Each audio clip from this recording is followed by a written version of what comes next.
Maanta videogan waxaa idinku soo gudbinaynaa 4 wax oo la yaab leh oo ay sameeyaan ariga. Daawasho wacan asxaabta.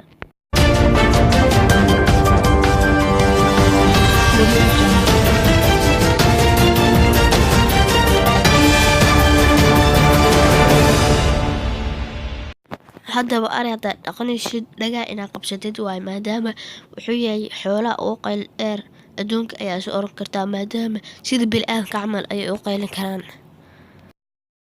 ariga caanihiisa waxay ku fiican yihiin caruurta cabta. ariga caanihiisa markii iskuul uu jiro ama markii imtixaan la galayo way aqli badan yihiin, maskaxdooda ayuu aqli badan siiyaa. marka caruurta hala cabsiiyo caanaha ariga asxaabta.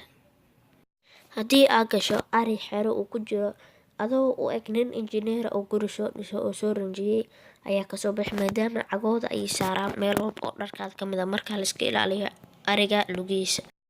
lambarka 4 midaan waxay u taran tahay dadka xaragada badan. ari haddii aa u dhibaatay oo dhahdid lugtiisa fiirnaa, madaxiisa fiirnaa, dhagihiisa fiirnaa, kii kaleeta ariga waxaas wax ka gal ma laho, dharkaada unbuu jarjari leh. marka xeradiis ka soo baxda waxa uu ekaanay qof dharkiisa kasii maag loo soo jarjaray. dad kalena waxay ku oranayaan yaa xerada kuusoo dhex diliyaa way tuugaysaa kuu dhac maanta.